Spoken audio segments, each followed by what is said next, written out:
ليلا من المسجد الحرام إلى المسجد الأقصى الذي باركنا حوله لنريه من آياتنا إنه هو السميع البصير. اللهم صل وسلم على نبiyina Muhammad wa ala alihi wa sahbihi ajma'in. Magandang Biyernes uli mga kapatid ko. Muli tayong magsama-sama uli upang pag-aralan ng ating klase ang sira ng Propeta Muhammad sallam. At sinabi nga doon sa aya na binanggit ko doon, ayon sa pagkakasalin, sa ngalan ng Allah ang pinakamahabagin, ang pinakamaunawain, at ganap na mapagmahal. Sabi niya na pinupuri ng Allah at niluluwalhati niya ang kanyang sarili at dinadakila niya ang kanyang kapangyarihan dahil ang kapangyarihan na ito ay hindi karapat-dapat kahit sa sinuman. Walang ilah o Diyos na karapat-dapat sambahin bukod sa kanya at walang Rab na tagapaglikha at tagapangasiwa bukod sa kanya, na siya ay nagsanhi na maglakbay sa kalaliman ng gabi ang kanyang alipin na si Propeta Muhammad sallallahu alaihi wasallam, at ito mismo ay nangyari na ibig sabihin yung kanyang buong katawan, body and soul, at ang kanyang kaluluwa nagising. Hindi pa nag-init.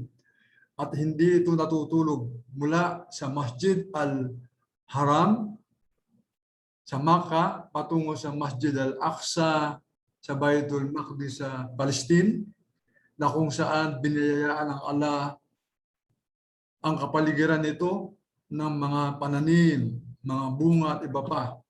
At ginawa niya ang lugar na ito na pinagmula ng maraming propeta upang masaksihan ni Muhammad sallallahu alaihi wasallam ang kamangamanghang kapangyarihan ng Allah subhanahu wa ta'ala at ang mga katibayan ng kanyang kaisahan bilang tagapaglikha o bilang nag-iisang Diyos. So alhamdulillah mga brothers, today re-reviewin natin yung ating diniscuss 2 Fridays ago regarding yung Isra al-Miraj, at ilalagay natin dito ngayon yung mga aral o lesson na makukuha natin dito sa miraculous journey na ito ng Propeta Muhammad sallallahu alaihi wasallam.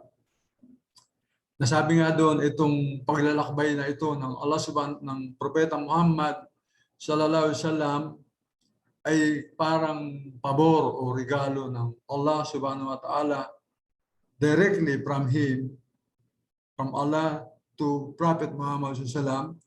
And sabi nga doon sa ayang binanggit ko kanina, so sabi doon, ang tinawag siya ng Allah subhanahu wa ta'ala na Ab o servant.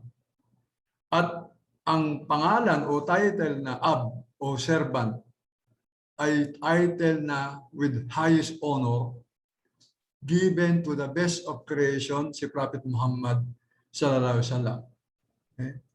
At dito, unang lesson na makikita natin dito, na yung greatest honor na ibinigay ng Allah subhanahu wa ta'ala kay Propeta Muhammad sallallahu alaihi wasallam bilang imam ng mga propeta. And we are truly blessed to be in this ummah and this generation na kung saan ang ating propeta ay yung imam ng mga propeta. So, looking back doon sa ating diniscuss last 2 Fridays, na kung sabi natin na yung Isra, ibig sabihin ng Isra, yung paglalakbay ng Propeta Muhammad sallallahu alaihi wasallam sa gabi. At yung ibig sabihin ng Isra, ito yung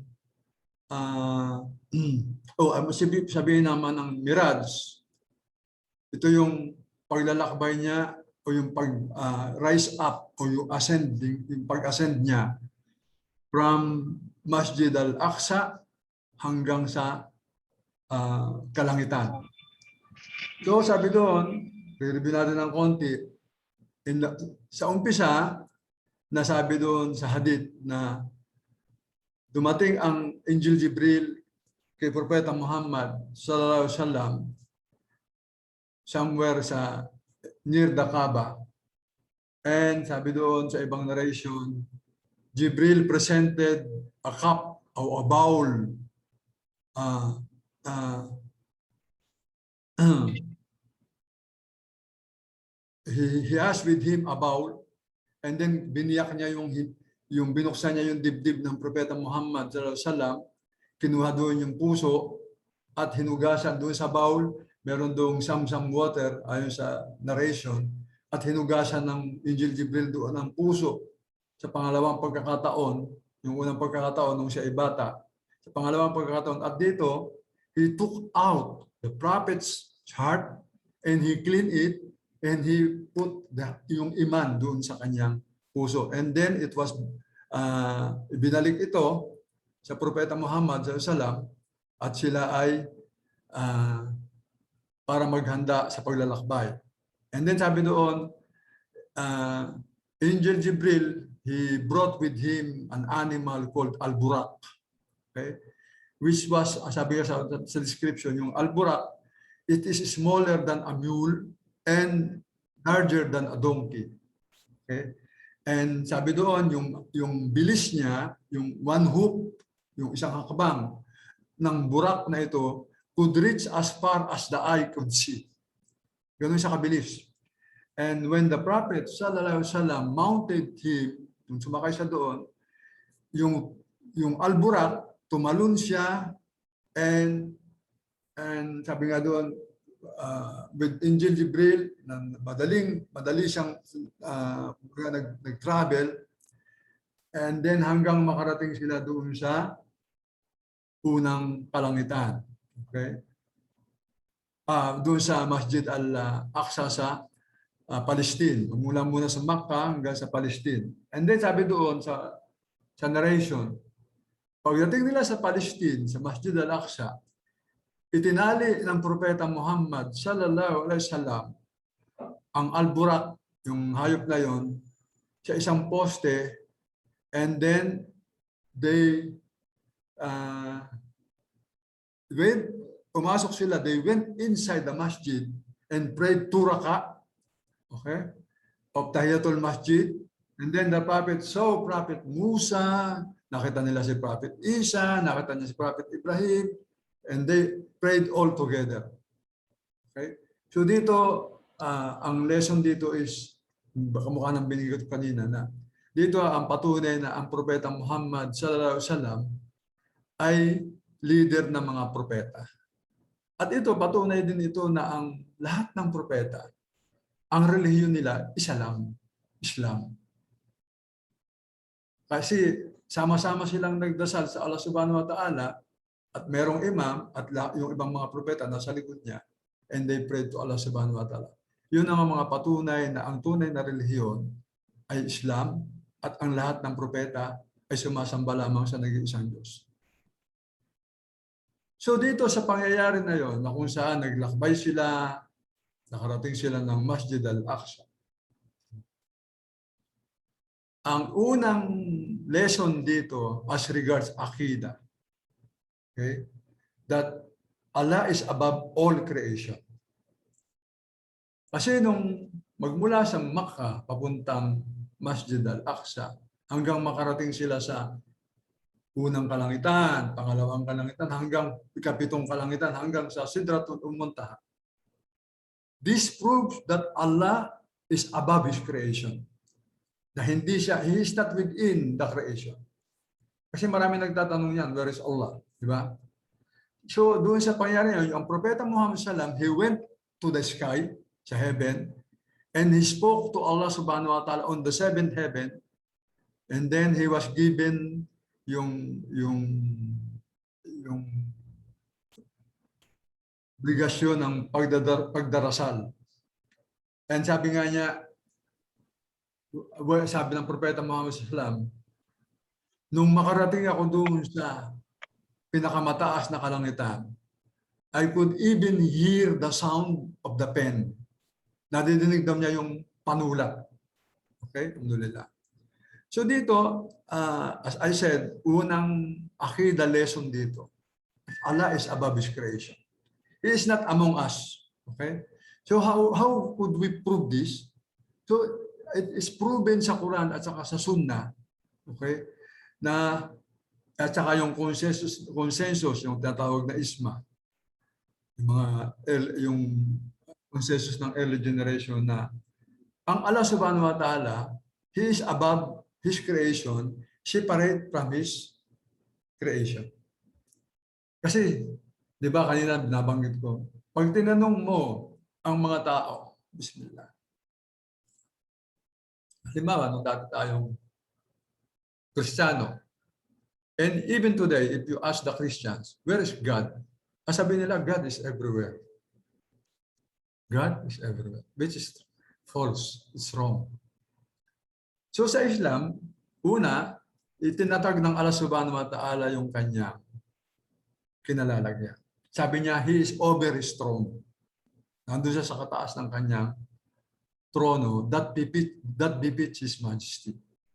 The most high, the most exalted.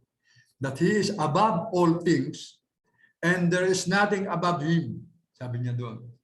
So mababasa nito sa Quran, sabi doon, Allahul ladzi khalaqa as-samawati wal ard wa ma bainahuma fi sittati ayyam thumma stawa 'alal ars. Na ibig sabihin doon, Allah, siya yung naglalang ng kalangitan at ng kalupaan at lahat ng nasa pagitan ng kalangitan at kalupaan in 6 days, sa 6 na araw. Then sabi doon, tumastawa 'alal ars. Then he rose over yung istawa sa kanyang trono in a manner that suits His Majesty. So tapos sabi doon sa kaduktong ng ayan na babanggitin ko sa English, sabi na, kaya kayong mga nilalang, O mankind, you have none besides Him as wali o protector or our intercessor. Tapos meron pa tanong doon ng Allah subhanahu wa ta'ala, sabi niya, will you not then remember? Hindi niyo ba natatandaan? Sa ibang aya, sabi doon, huwal awalu wal akhiru wal dahiru wal batinu wa huwa bikulli shay'in alim. Ang ibig sabihin doon, siya yung una. He is the first. Nothing is before Him. And He is the last. Nothing is after Him. So wala siyang umpisa, wala siyang katapusan. The Most High, Al-Ala. Nothing is above Him. Kumbaga, walang nasa taas niya. Siya yung nasa pinakamataas. And the most near, siya yung pinakamalapit. Okay? Tapos, sabi ng propeta Muhammad sallallahu, kapag siya ay nagdadasal, di ba sabi niya, Ya Allah, you are the most high and there is nothing above you. So, at marami pa mga aya o mga bersikulo sa Quran na nagpapatunay na ang Allah subhanahu wa ta'ala, He is above His creation.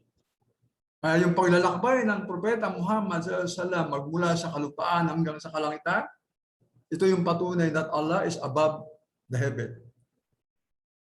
Even yung paniniwala ng mga tao, yung natawag na fitra, kahit hindi sila Muslim, kapag ka tinanong mo sila, where is God? Sabi nila, God is in heaven. And lahat ng tao, kapag nagdasal sila, tinataas nila yung kanilang kamay, hindi yung kamay nila, ang direksyon hindi sa baba, ang direksyon sa taas. Ito yung mga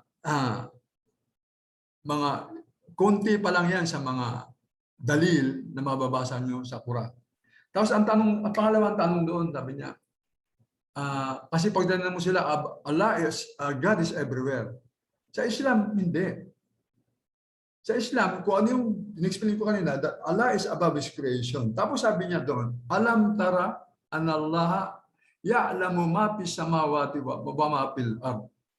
Ma yakunu min najwa salasatin illa huwa rabi'uhum wala khamsatin illa huwa sadisuhum wala adna min dalika ala aksara illa huwa mahum aina makanuhum tumma yunabbihu bima amilu yawmal qiyamah innallaha bikulli syai'in alim.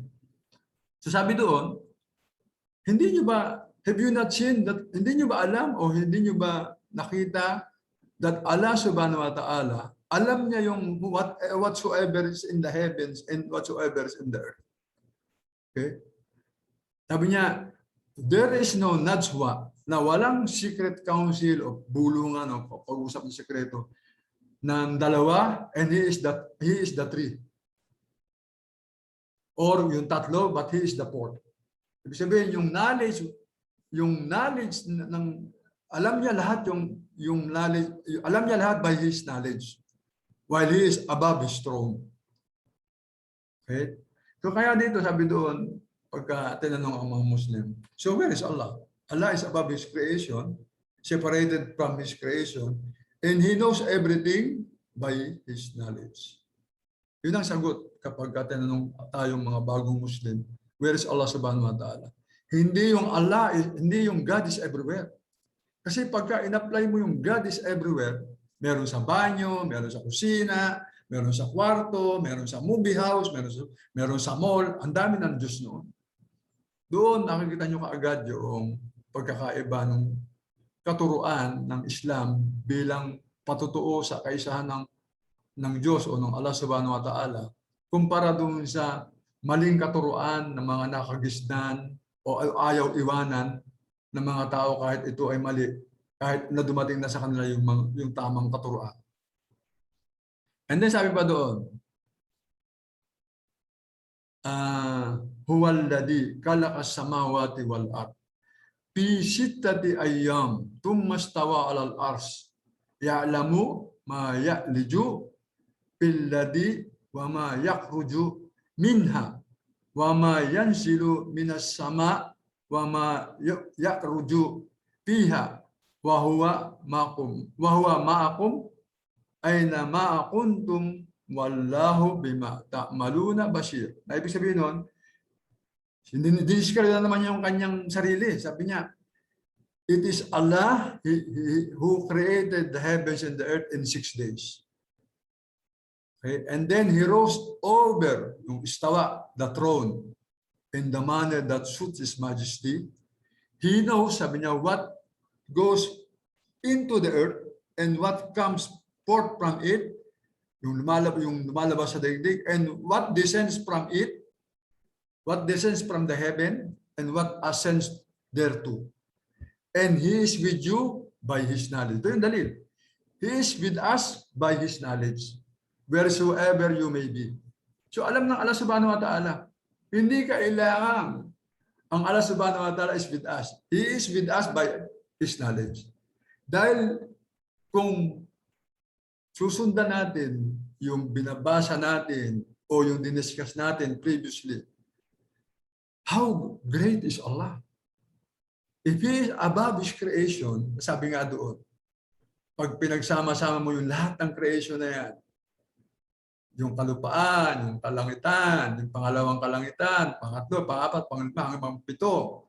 Kapag pinumpara mo yan, pinagsama-sama mo yan, kukumpara mo yan doon sa kursi pa lang ng Allah subhanahu wa ta'ala, sabi doon, para ka lang daw naglaglag ng singsing sa disyerto kumpara doon sa kursi. Yung kursi, in literal explanation ng mga Orientalists, sabi niya, yun yung patungan mismo ng paa ng Allah subhanahu wa ta'ala. Kung ganun kalaki ang Allah subhanahu wa ta'ala, how great, we cannot imagine it. Don't try to imagine how big. So paano siya kakasa doon sa sinasabi ng mga people of the book o yung mga tao na Allah is everywhere? Hindi kakasya. So ito ay isang maling katuruan. Okay? So ibig sabihin nun, when Allah subhanahu wa ta'ala say that He is with us through our knowledge, through His knowledge, it does not mean that He is mixed with us who is dwelling with His creation. Rather, sabi nga doon, He is with His slaves by His knowledge. Okay? And He is above His throne and nothing is hidden from Him of what they do. So alam lahat ng Allah subhanahu wa ta'ala. Kaya nga sa isang Muslim, kung naintindihan mo yung sinabi ng Allah subhanahu wa ta'ala, alam niya lahat, nakikita niya lahat, all seeing, all hearing. Kung talagang may takot ka sa Allah subhanahu wa ta'ala, how would you commit sin? How would you say a lie? Pag gagawa ka ng kasalanan, akala mo meron nakakakita. Samantalang i-describe dito, pinasok sa ating iman, sa ating akida, that He hears everything. He sees everything. So kung talaga may takot ka sa Allah subhanahu wa ta'ala, hindi ka gagawa ng kasalanan. You will not even utter yung mga kasinungalingan. That is if yung may takot ka sa Allah subhanahu wa ta'ala. Kapag ka ang pumapasok sa iyo, yung talagang pinag-aaralan sa Islam, pumapasok sa iyong puso, sa iyong isip, nakikita mo, nakikilala mo ang Allah subhanahu wa ta'ala, iiwasan mo talaga makagawa ng kasalanan. Of course, tao lang tayo, sabi nga, nakakagawa tayo ng kasalanan. Pero dapat ang mga kasalanan hindi natin sinasadya. Okay? Kasi isa yan sa pangako ng Allah subhanahu wa ta'ala. Hindi niya tayo paparusahan doon sa mga kasalanan, hindi natin sinasadyang gawin. Okay? So, alhamdulillah, sabi nga doon, yun yung mga dalil sa Quran. Meron din mga dalil sa Sunnah. Maraming reports, and these are mutawatir reports. Ibig sabihin mutawatir, yung large number of narrator. Maraming chain of narration. Nasabi ng Propeta Muhammad, sabi niya, pagka nagdadasal siya, di ba, o tayo pag nagdasal tayo, di ba, Subhana Rabbi al-Ala. Sabi natin, glory be to my Lord, the Most High. Sinasabi natin, di ba? Tataas natin yung ating mga palad, sabi natin, Subhana Rabbi al-Ala. Glory be to you, Ya Allah, the Most High. Kaya sa sujud, di ba? Sinasabi natin yan. And, tapos sabi nyo, kapag merong isang incidents na nangyari during yung kanyang first and last performance of Hajj.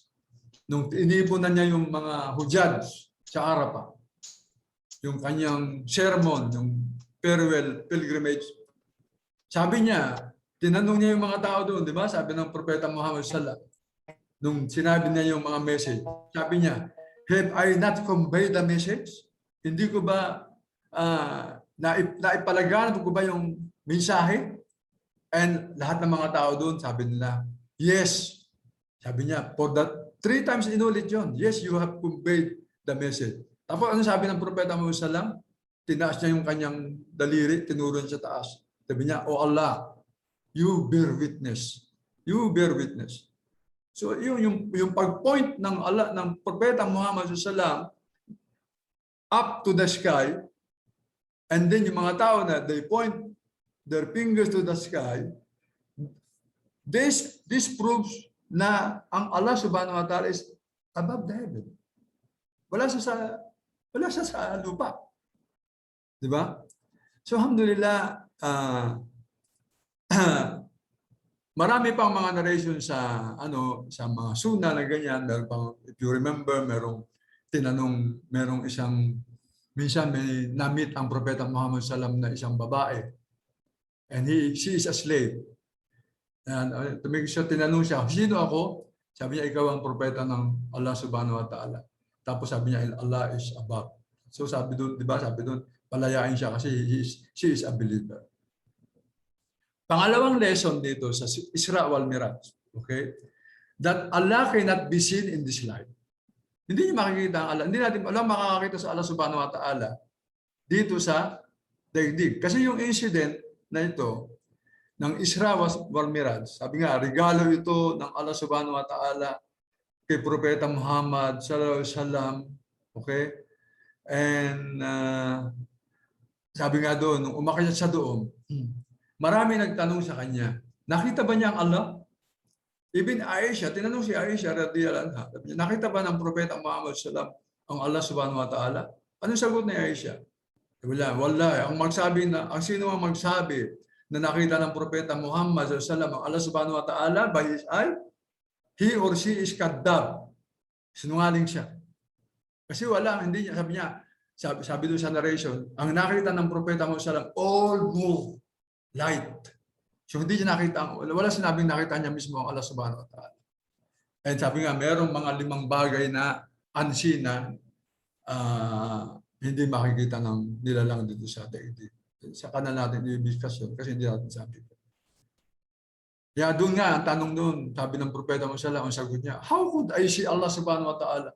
All I see, lahat na nakita ko, light. I could not see Him. All light. So ito yung ebidensya na ito ebidensya na walang sino mang makakakita sa Allah subhanahu wa ta'ala sa daigdig. Contrary doon sa kinikiling ng mga ligaw na tao. Sabi niya, nakita daw nila ang Diyos sa puno ng mangga. Sa atin, marami yan. Nakita niya yung Diyos sa puno ng mangga, sa likod ng bahay nila, na dyaryo, napunta sa media. So, nagmadali yung mga tao, pumunta doon sa lugar na yun. Unti-unting pinitas yung puno, yung dahon ng mangga. Hanggang nauwi doon sa mangga, wala nang dahon yung mangga. Hanggang mamatay yung mangga. Anong ginagawa sa dahon? Kukunin yung dahon, tatapal kung saan sa katawan nila. So, sabi doon, walang makakakita sa Allah subhanahu wa ta'ala. Ang sino mang tao na magsabi na nakita niya ang Allah o Diyos kagabi, siya ay malaking sinungaling. Natatandaan niyo ba yung istorya ni Musa alayhi salam? Ayon sa interpretation, nung si Musa alayhi salam, he came to that time and place appointed by Allah subhanahu wa ta'ala doon sa kung saan kinausap siya ng Allah subhanahu wa ta'ala. Okay? Anong sabi ni Musa alayhi salam? Ipakita mo yung sarili mo sa akin, ya Allah. Anong sagot ng Allah subhanahu wa ta'ala? Sabi niya, you cannot see me, ya Musa. Hindi mo ako makikita. But sabi niya, tingnan mo yung kabundukan. Kapag ka nanatili silang nakatayo,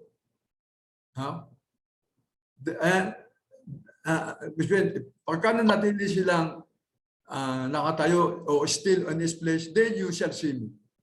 So nung nagpakita ngayon, sabi nga doon sa nagpakita ang Allah subhanahu wa ta'ala, hindi tried, yung nagbigay siya ng something, illusion na nagpakita ang Allah subhanahu wa ta'ala, he appeared on the mountain. Anong nangyari sa bundok?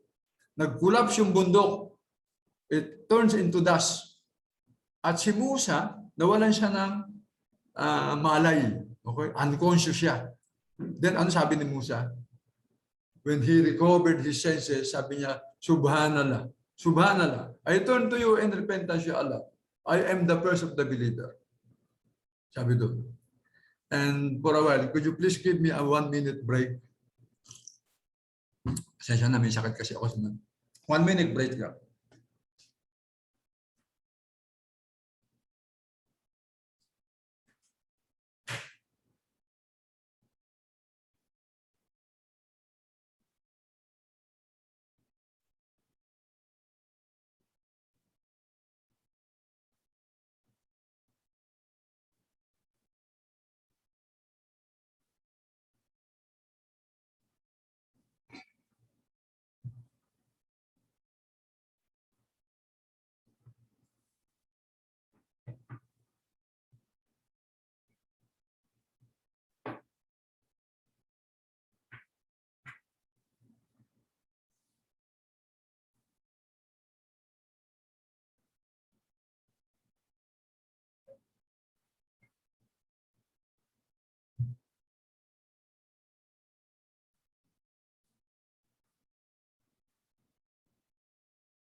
Well, Bismillah. Lumampas ba ako sa request?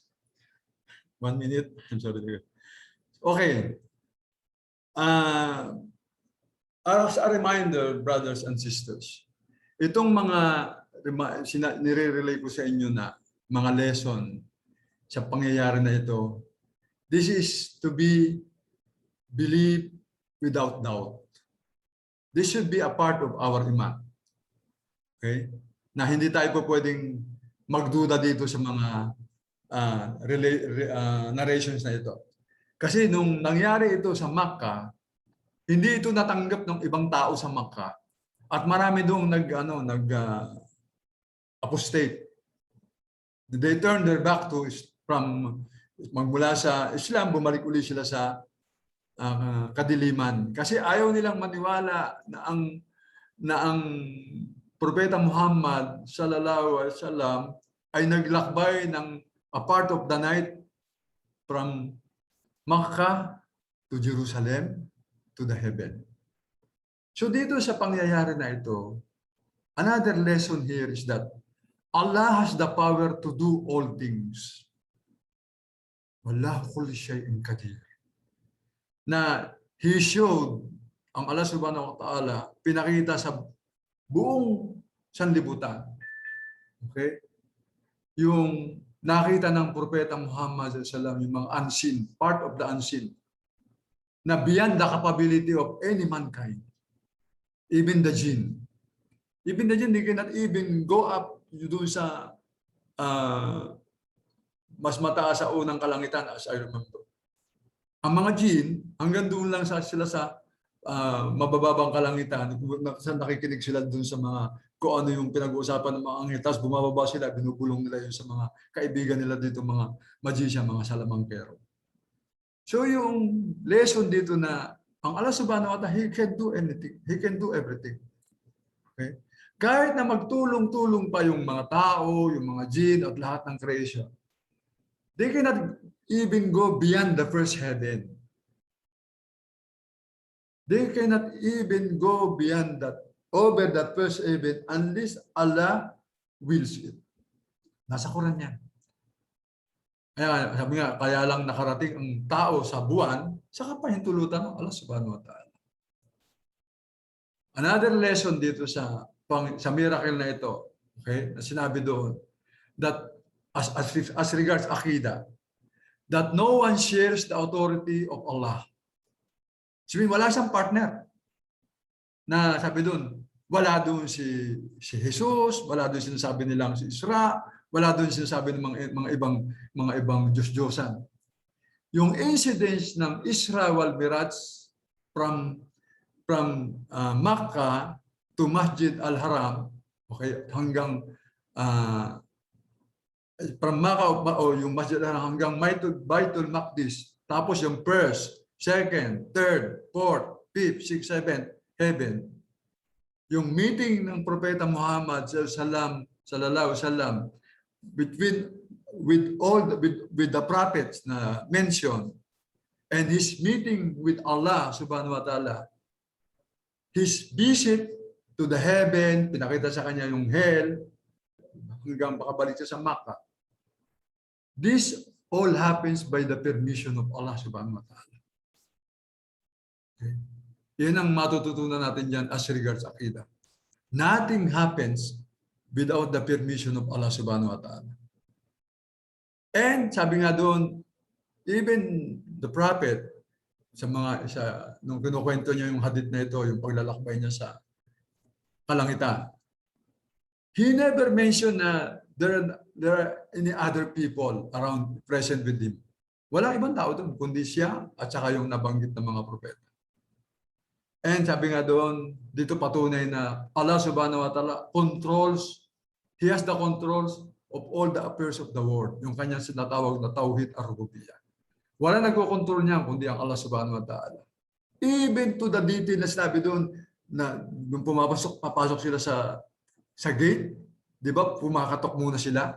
Sabihin, walang basta-basta nakakapasok, even the angels. And mind you, brothers, sinabi sa Quran, angels, they cannot decide on their own. Wala silang pansariling desisyon.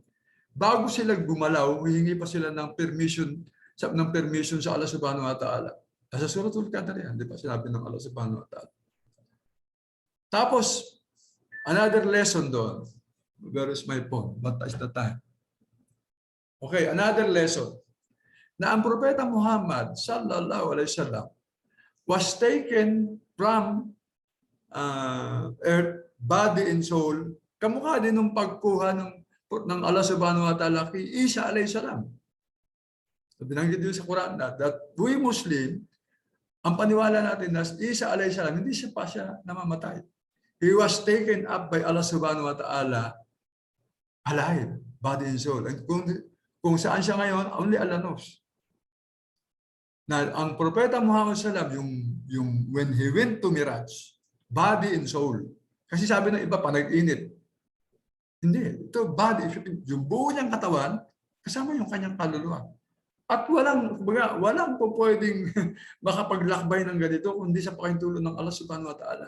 Dahil yung ating kaluluwa, hindi siya po pwedeng mabuhay sa lugar na yan. Yung nga lang, bago ka dumating, nakita niyo yung mga pumupunta sa buwan, they need an oxygen. They need, meron sa kanilang space craft. Meron talaga doong oxygen to suffice them to breathe. So ang propeta Muhammad salam, nakarating siya hanggang sa Sidrat al-Muntaha. Hindi siya namatay. Kumbaga, kaya nga marami mga Muslim na, early Muslim na, they disbelieve. Kasi hindi nila matanggap yung sinasabi na ito ng propeta Muhammad salam dahil kulang sila sa paniniwala sa Allah subhanahu wa ta'ala. So sino lang ang unang naniwala nung sinabi ng propeta Muhammad salam nung naglakbay siya on the part of the night from Makkah to the highest heaven? Yung kanyang kaibigan, yung kanyang best friend, si Abu Bakar. Kaya nga tinawag si Abu Bakar na As-Siddiq. Kasi lahat ng sinabi ng propeta Muhammad salam hindi pinapahindian ni Abu Bakar. Subhanallah. Sabi nga, kaya pag sinabi mo, gusto mo bang makasama ang propeta Muhammad salam sa kabilang buhay? Maniwala ka sa kanya ba? Dahil imposibleng makasama ka ng propeta Muhammad salam sa kabilang buhay kapag hindi mo siya pinaniwalaan. Dahil ang makakapasok lamang talaga na papahintulutan ng Allah subhanahu wa ta'ala na manirahan sa kabilang buhay sa paraiso ay yung talagang naniwala kay propeta Muhammad salam. No doubt. Yan ang meaning ng asyhadu anna, isa yan sa meaning ng asyhadu anna Muhammad Rasulullah. Okay. Ayun. Pangalawa doon. Dito sinabi nga doon, another lesson is that ang propeta Muhammad sallallahu alaihi wasallam, he is a human being and a slave of Allah subhanahu wa ta'ala. Wala siyang divinidad o hindi siya kamukha ng paniniwala ng mga tao na si Jesus ay anak ng Diyos. Dito malinaw na sinabi doon sinabi sa ayat na that iniakyat niya ang kanyang ang kanyang slave. He is a human being. He is a human being with flesh, with blood, like other human beings. Kaya nga, dabi doon, nung kinuha niya nung he took out his heart and brought a golden vessel, sabi nga doon, nung kinuha ng Angel Jibril yung kanyang puso at nilagay doon sa golden vessel na hinugasan yun tapos pinasukan ng faith. This proves that he is a human being. Di ba? So, dito makikita nyo, brothers, na hindi natin dapat itaas ang status ng propeta Muhammad salam. Hanggang doon lang tayo sa sinabi niya. Sabi ng propeta Muhammad salam, ako isang alipin ng Allah subhanahu wa ta'ala. So treat me as a slave. Subhanallah. Ikaw, ako, sila, tayo, Muslim. We are Abdullah. Sa babae, Amatullah. We are slave of Allah. And this is a very, very good title. It's an honored title ng bawat isa sa atin. Abdullah, Amatullah, Abdurrahman. Alipin lang tayo lahat. And Prophet Muhammad SAW, hindi siya excused dyan. Hindi siya exempted dyan. He is also an abdi. Abdi, servant. Ang Prophet Muhammad SAW. Yan ang kasama doon sa mga lessons sa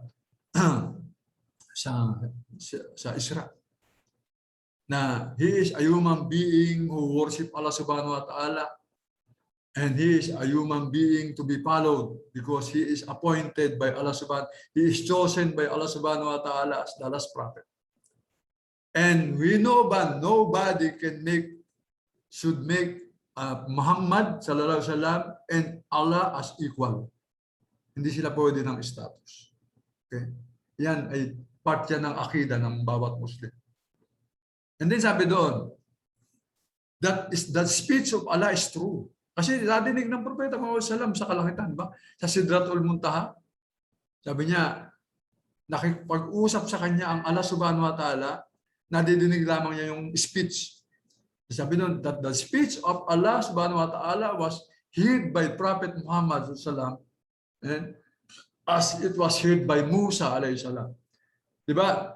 Nung nagkita si Musa nung nakipag-usap si Musa sa Allah subhanahu wa ta'ala sa Valley of Tuwa, nung kung saan in-appoint ng Allah subhanahu wa ta'ala si Musa alayhi salam, ang nadinig din lang niya boses. Hindi niya nakita, sabi niya, nakita ko lang apoy. So ganoon din, kung paano nadinig ng Allah subhanahu wa ta'ala, ng Propeta Muhammad sallallahu alaihi wasallam, ang Allah sa kanyang boses, ganoon din si Musa. So dito, it affirms that Allah's speech is not another creation of Allah. Okay? But rather, it is an attribute of action ng Allah subhanahu wa ta'ala, which is related to His will. At sabi doon, He speaks to whoever, whenever He wishes. Nakikipag-usap siya doon sa mga gusto niya o yung pinili niya. Hindi sa lahat. Kaya yung mga sinasabi na mga taong ligaw, sabi niya, nakipag-usap ako sa Diyos kagabi. Kinabukasan, nanggagamot na. Yun yung mga alagad ni Satanas. Yung ililigaw yung mga taong wala sa kalaman o kulang sa kalaman. Okay? Kaya yan isang dahilan kung bakit nagpadala ang Allah subhanahu wa ta'ala ng mga propeta. Sila yung namamagitan between Allah and us, yung creation. Okay? So hindi natin po pwedeng isapwera yung paniniwala sa mga propeta.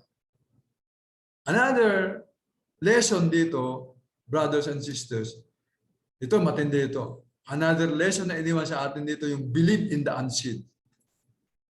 Yung belief in the unseen, yung arkanul iman. That we have to believe in the angels, we have to believe in yung paradise, we have to believe in hell. Kasi nakita mismo lahat yan ng Propeta Muhammad sallallahu alaihi wasallam. Pinakita yan ng Allah subhanahu wa ta'ala sa kanya. Unseen. Yung unseen in this world, nakita mismo ng Propeta Muhammad sallallahu alaihi wasallam with his own eyes, as narrated doon sa hadith. So, as a Muslim or a true believer, we must believe in it na wala tayong i-reject dyan. As told by the prophet, kailangan, kung ano sinabi ng Propeta Muhammad sallallahu alaihi wasallam, wala tayong dapat i-reject. Dahil isang salita na in-reject mo na sinabi ng Propeta Muhammad sallallahu alaihi wasallam, then you are a disbeliever. And ang anong inalis sa iyo? Yung you go back to paradise. Hindi ka makakabalik sa paraiso. If you reject apart anything from what the prophet said, ang inano mo doon, ang isinugal mo doon yung pagbabalik sa paraiso. Kaya dito ang aral dito, mga kapatid. Talaga bang naniniwala ka sa Propeta Muhammad sallallahu alaihi wasallam? So kung naniniwala ka sa Propeta Muhammad sallallahu alaihi wasallam, bakit natatapos ang araw mo sa fighting? Bakit natatapos yung araw mo sa pagsisinungaling? Kung talagang naniniwala ka sa Propeta Muhammad sallallahu alaihi wasallam. Tapos sabi mo, magkakasama kayo, sabi mo, inshallah, see you in Jannah. How can we see each other in Jannah if you disobey the Prophet? Disobeying the Prophet is disobeying Allah. Subhanallah. Nakukuha niyo yung lesson? Sabi nga, yung explanation ng Asyhadu anna Muhammad Rasulullah, mahaba yan. Hindi lang yan sinasabi. Kailangan naintindihan natin yan. At yung mga pangyayari na ito yung mga ibig sabihin niyang Asyhadu anna Muhammad Rasulullah. So another lesson dito is that sinabi nga doon na na-meet niya yung mga propeta from first heaven, second, third, fourth, seven, hanggang seven. At nagdasal sila sa Baitul Maqdis, Al-Maqdis. This proved that all prophets brought the same religion, same message. La ilaha illallah. Kaya papansinin ninyo, lahat ng turo ng mga propeta is tawhid. La ilaha illallah. Bakit pagdating sa Christian, naiba yung kay Jesus? Biglang lumihis. Hindi mo ba naisip? Hindi ka ba nagkaroon ng pag-iisip? Sinayang mo ba yung ibinigay ng Allah subhanahu wa ta'ala kaisipan? Dahil tatanungin ka dyan sa kaisipan na yan. Hindi mo ba naisip na bakit yung kaisipan ng tao nasa pinakamataas na parte ng katawan ng tao? Hindi niya inilagay dito sa siko o hindi niya inilagay dito sa likod. Isipin mo, mga kapatid ko, Bakit naandito yung kaisipan? Dito inilagay ng Allah subhanahu wa ta'ala. At yung kaisipan na yan, okay, sa isang naniniwala sa Allah subhanahu wa ta'ala, ibinababa niya yan ng 5 beses sa isang araw. Bilang tanda ng paniniwala mo, pagsuko mo, at pagsamba mo, siya naglalang. Siya creator. Sa Allah subhanahu wa ta'ala. And all the prophets, ginawa ito. At sabi nga,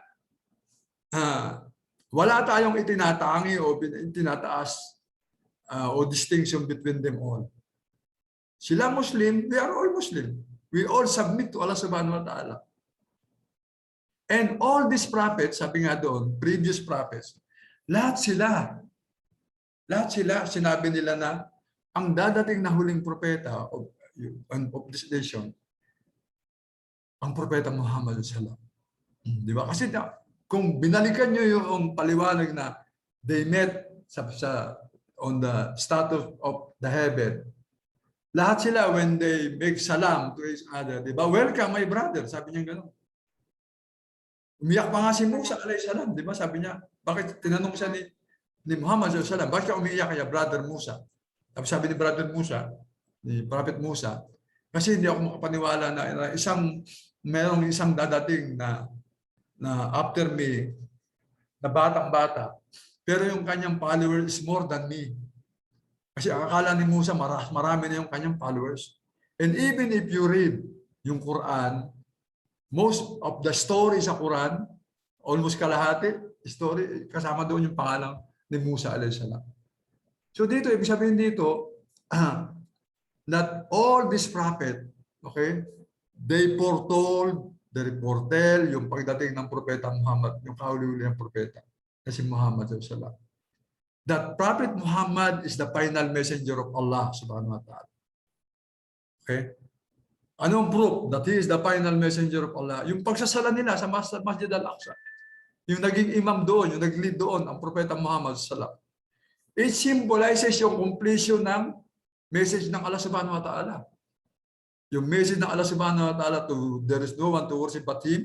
Nung nagsala doon ang lahat ng propeta, yung mga propetang nabanggit, hindi lahat, yung nabanggit, at pinangunahan ni Propeta Muhammad sallallahu alaihi wasallam. This is the message of Allah subhanahu wa ta'ala to mankind, that Muhammad is the seal of all the prophets. Okay. Alhamdulillah. At yung isa sa pinaka-importante o pinakamagandang message o lesson na iniwan sa atin ng Isra wal Miraj. Okay? Na ito ay nangyari at the time na ang propeta Muhammad sallallahu alaihi wasallam, yung miraculous journey na to. Meron siyang tinatawag na he just experienced yung year of, anong year yun? Sabi natin, di ba, year of sorrow? Na kung saan namatay yung kanyang asawa na si Khadija, yung unang kanyang asawa, at yung iunat ka isa-isa niyang asawa during that time. Namatay din that time yung kanyang uncle na si Abu Talib. And doon din nangyari yung cruel rejection ng mga people of Taif nung pumunta doon si Propeta Muhammad sallallahu alaihi wasallam. Ito yung incident na hindi ko na-relay sa inyo. Na hindi na makapasok ang Propeta Muhammad sallallahu alaihi wasallam sa Makkah, pinagbawalan na siya. So ginawa ng Propeta Muhammad sallallahu alaihi wasallam, pumunta sa Taif, knowing na he will be accepted there. On the contrary, ang sumalubong sa kanya, pinagbabato siya ng mga tao. Okay? To make it short, he was rejected. So yung mga pangyayari na ito, na namatay yung kanyang asawa, yung kanyang uncle, and he is rejected by his people, yung pangyayari na kalungkutan na ito, yung tatawag na year of grief o sorrow, pinalitan ito ng Allah subhanahu wa ta'ala ng gift ng Isra wal Miraj. Kaya nga sabi doon ng Allah subhanahu wa ta'ala, sa bawat kahirapan ng tao, ang kasunod niyan, kaginhawahan. Fa inna ma'al usri yusra, inna ma'al usri yusra. For indeed, sabi doon, with hardship, there is ease. Pagkatapos daw ng hirap, merong kaginhawahan. At inulit niya yan 2 beses sa Quran. Di ba? Inulit niya yan 2 beses. Na ang iniwan ditong aral sa atin, mga kapatid, that if you become a Muslim or a believer, hindi ibig sabihin na alatul kang Jannah o alatul kang pabor. If you say, La ilaha illallah, asyhadu an la ilaha illallah, Muhammad Rasulullah, expect that Allah subhanahu wa ta'ala will grant you hardship and ease. Ibig sabihin, haharap ka sa pagsubok ng Allah subhanahu wa ta'ala. And kapag ka if you maintain na you exercise your patience, yun ang sinatawag na yung ease. Dahil kung babasahin natin, babalikan natin yung Quran, sa mga kwento sa Quran, sa mga unang propeta, nagbigay din ng Allah subhanahu wa ta'ala ng lesson sa atin. Halimbawa, yung trials na pinagdaanan ni Prophet Ayub, si Job, sa Oriental English o sa Christian word, si Job, si Ayub. Ano bang paghihirap ano bang trial na pinagdaanan ni Ayub? Sabi doon, I will summarize it. Si Ayub, lahat ng yaman na sa kanya. Maganda ang kanyang pamilya. Maganda ang kanyang status sa buhay. But then he was tested by Allah subhanahu wa ta'ala. Trials and tribulations was sent to him. Binigyan siya ng sakit ng Allah subhanahu wa ta'ala for 13 years. At yung kanyang sakit, parang leprosy na naagnas yung kanyang buong katawan. Ang wala lang, sabi nga, yung kanyang mata. At yung pinangkakamot niya doon sa kanyang balat, dahil sa kati, bao. Alam niyo yung bao? Pag nagbiyak ka ng nyug, pag ginagkad mo na yung buko, yung nyug, yun natira, tawag ng bao. Yun ang pinangkakayo niya sa kanyang katawan, sa kati. At kasi masakit na. Kasi wala na siyang pangakayot. Even yung kanyang mga kamay, ano yan, may sakit. Walang parte ng kanyang katawan na walang sakit. So kumukuha siya ng bao o something hard para ikayod yun sa kanyang katawan. Just imagine, ipil nyo, mga kapatid, ipil nyo. Kumuha kayo ng bao, ikaskas sa katawan mo. May kaginhawahan ba doon? Wala. Lalo pa sa kanya. May sugat yung kanyang katawan. And it happened for how much long? 13 years. 13 years. Hanggang iwanan na siya ng kanya. Natira nga sa pamilya niya, dalawa na lang, sabi nga iba sa ibang narration, 2 uncle o 2 brother, tsaka yung kanyang asawa. Hanggang iniwan na siya ng kanyang yung dalawang lalaki na yun. At natira na lamang yung kanyang asawa. At nung dumating na sa punto na may pangyayari na kahit yung kanyang asawa, na siyempre, sabi nga sa ibang narration na mag-asawa sila, meron din pagtatalik, dumating sa punto na nakita niya na yung asawa niya nahawa na sa kanya. Nauuka na yung ulo ng kanyang asawa sa sugat, nahawa sa kanya. So nag-invoke na siya ng panalangin sa Allah subhanahu wa ta'ala. Nakita niyo yung patience doon, mga kapatid ko, 13 years. Subhanallah.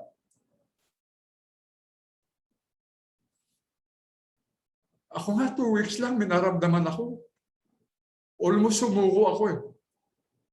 Hindi siya ordinaryong sakit. Almost sumuko. Kaya lang namadinig ko yung kwento na to. Tapos susubukin talaga tayo ng Allah subhanahu wa ta'ala. Mangyayari din ito sa lahat sa inyo. Pwedeng hindi sa kalusugan, pwedeng sa pananalapi, pwedeng sa pamilya. Pero ang iniiwan sa ating aral dito is we have to bear patience. Patience. Dahil sabi nga doon, la yukallifullahu nafsan illa wus'aha. Hindi ka bibigyan ng Allah subhanahu wa ta'ala ng mga pagsubok na hindi mo kaya. Kapag binigyan ka ng Allah subhanahu wa ta'ala ng pagsubok, okay? Kaya mo yan. At ito yung sinasabi ng Propeta Muhammad sallallahu alaihi wasallam na kapag tiniis mo yan, you will be with me. Ano siya yung, you will be with me. Where is Prophet Muhammad Sallam? Maniniwala ba kayo na ang Propeta Muhammad Sallam hindi papasok sa paraiso? Nakarating na nga siya ng kalangitan, hindi pa siya papasok sa paraiso. Ipinili na nga siyang propeta, hindi papasok sa paraiso. Kaya sabi ng Propeta Muhammad Sallam, ang sino mang sumunod sa akin, ang sino mang sundin ang aking mga utos, ang sino mang lumabag sa aking sumunod sa mga pinagbabawal ko, he will be with me sa Jannah. I will meet you, sabi niya, pangako pa niya ito, I will meet you in Hod, sa Kauta. Pagdating natin doon sa river na yun, sa Kauta, we will all drink in a golden glass and hindi na tayo makakatikim ng pagkauhaw. Iniwan sa atin ng Propeta Muhammad para kung talagang naniniwala ka sa Allah subhanahu wa ta'ala, iniwan lahat ng Propeta Muhammad sallallahu ang mga bagay na gagawin natin para makaiwas tayo sa impyerno apoy, pumasok tayo sa paraiso kasama siya. Kaya kapag naririnig niyo yung mga message na ito, mga kapatid, gagawa ka pa ba ng mga bagay na pinagbabawal na? Uubusin mo ba yung, ang ginagaya mo ba ang mga kapitbahay mo? Akala mo masasaya sila? Dumating ba yung sala ng nagsala ka? Nakita niyo yung message. Anong kinuha ng Propeta Muhammad sallallahu sa kalangitan? Di ba sala? 50 sala, which is less, naging 5, but still yung value is 50 pa rin kasi 5 times 10. Pero ang tanong ko sa sarili ko at saka sa inyo, pag dumating yung sala, kung saan pinag-utos ng Allah subhanahu wa ta'ala sa Propeta Muhammad sallam sa kalangitan, nagsasala ka ba? O sabi mo, pagod kasi ako, hindi ako magsasala. Saka mamaya na lang ako magsasala, nanunod pa kasi ako. Ito ba pagsunod sa Propeta Muhammad sallam o pagsuway? So pagsunod, papasok ka ng paraiso. Pagsuway, saan ka papasok? Dalawa lang naman papasok mo. Tapos sabi ng Allah subhanahu, sabi ng Propeta Muhammad sallam, ang namamagitan between a believer and disbeliever, sala. So makita nyo yung ibang mga kapatid natin, they are just 200 meters, a few meters away from the door of the masjid. Hindi pa rin sila makapasok ng masjid. Meaning, hindi sila nagsasala. And they say, Ashhadu anna Muhammad Rasulullah. Tatanungin ka ng Allah subhanahu wa ta'ala dyan. Yung sinabi mo bang Ashhadu anna Muhammad Rasulullah, nagsala ka ba? Yung nilalagay mong pintura sa iyong mukha, kulang na lang, pati yung puti ng mata mo, pinturahan mo. Sinabi ba yun ng Propeta Muhammad sallallahu? Yung lalabas ka na mabango, na naamoy ka ng nadadaanan mo. Ano sabi ng Propeta Muhammad sallallahu? This is a form of adultery. Yung nagsama-sama kayo, nagpicture-picture kayo, nakapost sa TikTok, sa Facebook. Iyan ba pagsunod sa Propeta Muhammad sallallahu? Di ba sabi niya, takpan mo yung iyong sarili? So bakit mo ipopost yung mukha mo sa Facebook? Ito ba yung pagsunod o pagsaway? Tapos sabihin mo, Ashhadu anna Muhammad Rasulullah. So how will you be with Prophet Muhammad sallallahu? How will you be with Allah in Jannah? Kung ganito ang ginagawa natin. Yung backbiting. Hawak-hawak mo yung cellphone mo. And we backbite each other. Excuse me. Ano sabi ng Propeta Muhammad sallallahu nung nandun sa kalangitan? Ipinakita sa akin ng Angel Jibril yung mga tao na kinakayod nila yung kanilang mukha ng mga daliri made of copper. Tinanong niya, Propeta Angel Jibril, sino yung mga yan? Sila yung mga tao na kinakain nila yung laman ng kanyang kapwa-tao. Sino yung mga backbiters? Yung mga gumagawa ng mga kwento na hindi totoo. Okay? Yung naninirang puri sa kanyang kapatid na Muslim. Ito hindi ugali ng isang tunay na Muslim. Okay? Ito hindi pagsunod sa Propeta Muhammad sallallahu. Ito ay pagsuway sa gusto ng Allah subhanahu wa ta'ala. Another test. Si Jonas, Di ba? Sino si Jonas? Sa English sino si Jonas? Sa Arabic sino si Jonas? Yung sa balyena yung kinain ng balyena. Sino siya? Yunus. Si Yunus. Di ba? Anong pagsubok ang binigay sa kanya? Si Yunus, pinag-utusan siya na magdawa. Okay? But nobody believes in him. Kaya nga, sabi nga, merong pagdating sa parade of the prophets sa araw ng paghuhukom, there are prophets without followers. Sabi nga sa narration, Yunus, walang naniwala sa kanya. So, pag-utos sa kanya, magdawa ka. So, ginawa niya, doon walang maniwala sa kanya, tumakas siya sa lugar, sumakay siya sa barko, at yung barko, Allah subhanahu wa ta'ala caused the rain to come, storm, na umuuga yung sinasakyan nilang barko. Sabi ng ibang paliwanag na binabanggain ng balyena. Sa ibang paliwanag naman, sa bagyo. Sabi ng kapitan ng barko na meron silang sakay na malas, kumbaga. So they make yung parang lottery na kung sino itatapon nila. Nag-happens 3 times. Lagi yung pangalan ni Yunus yung lumalabas.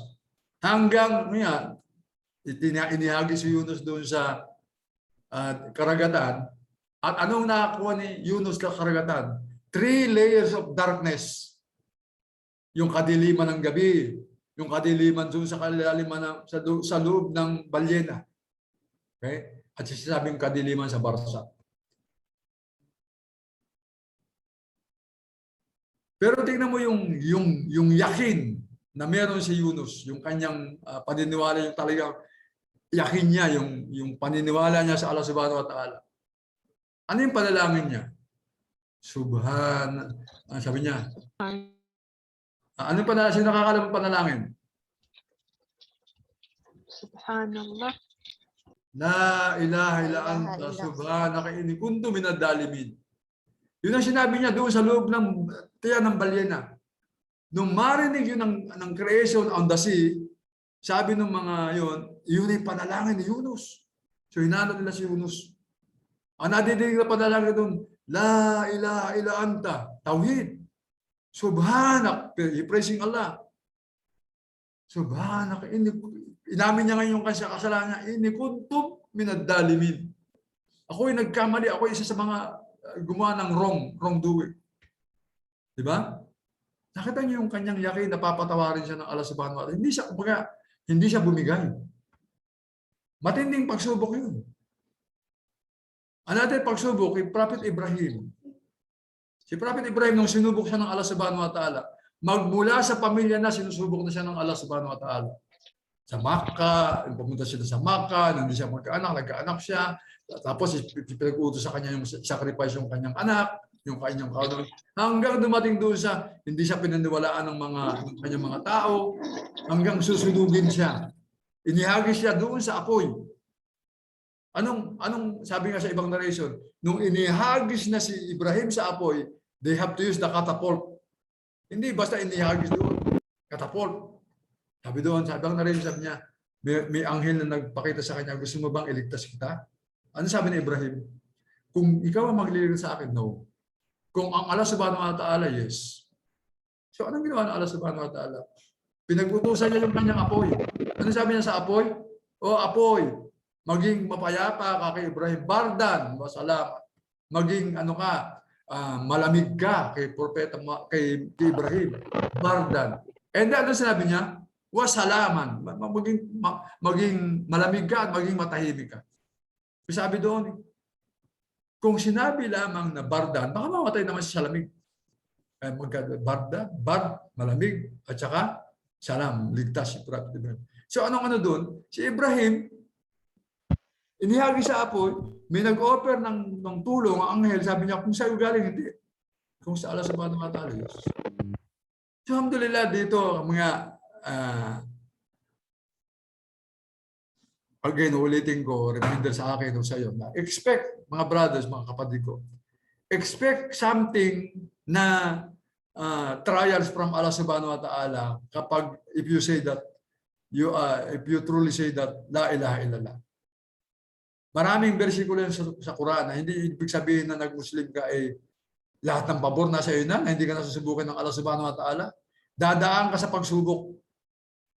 So yung incident ng Isra wal Miraj it's a miraculous journey which was meant for the Prophet Muhammad sallam ay nag-iwan ng lesson sa mga believers.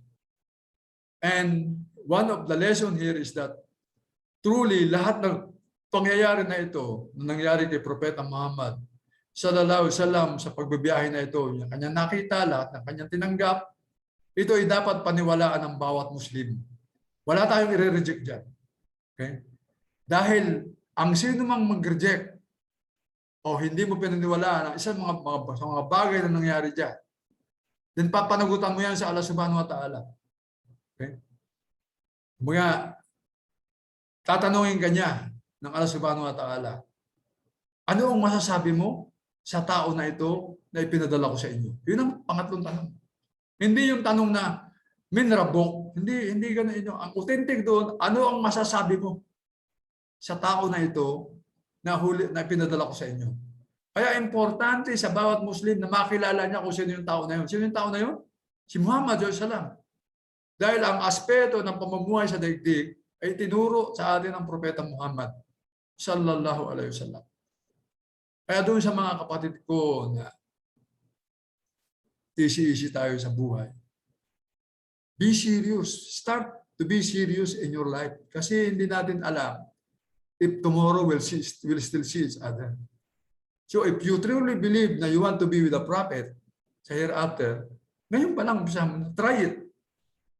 Sa mga hindi nagsasala, di ba sabi doon, ang Islam is binubuo ng 5 haligi kasama dyan ng sala. So ang sino mang hindi gumawa dito, sabi doon, paparusahan niya sa impyernong apoy. So brothers and sisters, tatapusin ko dito yung klase natin. Ang iiwanan kong lesson sa inyo, sa akin, yung kamukha din ng pinagbili ng Propeta Muhammad sallallahu nung bago siya malagutan ng hininga. Kasama ito sa Isra wal Miraj. Yung sala. As-sala, as-sala, as-sala. Ayun.